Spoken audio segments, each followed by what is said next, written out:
Bienvenue dans Ça passe ou ça casse, votre nouvelle chronique d'actu ciné garantie sans poil. Non, sans spoil, oui. Alors Les Éternels, c'est le 12 millième film du MCU. Film dont je me battais les couilles. Il faut admettre que la communication autour du projet ne donnait pas spécialement envie. Et ce film ne part pas gagnant avec un cast gigantesque de 10 personnages principaux et un concept plutôt perché. En gros, 10 super-héros galactiques qui ont inspiré les dieux des diverses mythologies terriennes. Et je sais pas si vous vous rendez compte à quel point un cast de 10 personnages dans un film de 2h30, c'est gigantesque. J'ai souvent dit que la force de Marvel, ça avait été d'introduire ces personnages dans des films uniques avant de les réunir dans les Avengers. Et qu'au contraire, DC s'était pété la gueule en voulant introduire trop de personnages dans un seul film. Et pourtant, dans Les Éternels, ça marche. J'ai été surpris de pas être perdu et de vite arriver à cerner les différents personnages. Ils avaient des scènes d'introduction efficaces et des traits de personnalité suffisamment distincts. Un autre point là-dessus d'ailleurs, c'est la question de la représentation. Ça aurait pu être complètement gratuit et un simple argument de marketing, mais là non, c'est au service du film. Le fait que chaque Éternel ait une apparence physique bien distincte, eh ben ça les rend plus faciles à distinguer justement. Parce qu'honnêtement, avec autant de personnages, j'ai pas retenu tous les noms, mais quand je les voyais à l'écran, je les confondais pas. Donc pour moi, c'est un exemple de comment bien faire de la représentation. Si le film est meilleur grâce à ça, c'est pertinent. Les personnages sont très attachants et comme dans à peu près tous les Marvel, ils portent le film du début à la fin malgré ses défauts, notamment au niveau du rythme. Il y a des grosses longueurs par moment, des scènes redondantes. Je pense qu'on aurait pu couper 30 minutes du film et l'histoire était la même.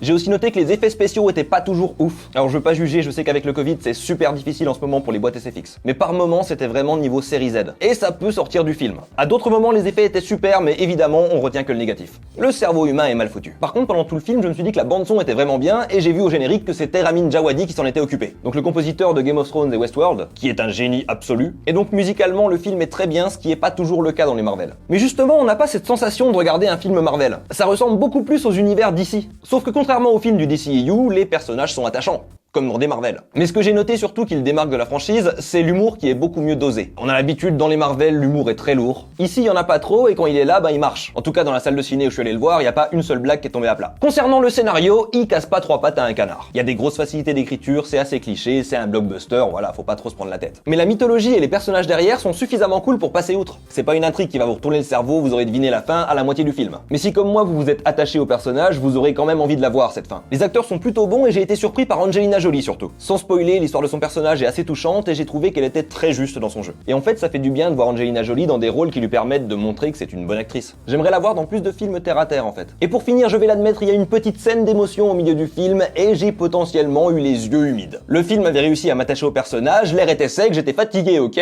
Par contre, j'ai trouvé que les romances dans l'histoire étaient assez forcées, qu'elles desservaient un petit peu les personnages et l'intrigue. On aurait pu facilement s'en passer. Et oui, pour le point Marvel, il y a 2 scènes post-génériques. Comme d'hab, ça tease la suite du MCU. Bref, à ma grande surprise, j'ai plutôt bien aimé le film, mais je serais pas triste de revoir les personnages dans une suite. Ma sentence est irrévocable, Les Éternels, ça passe.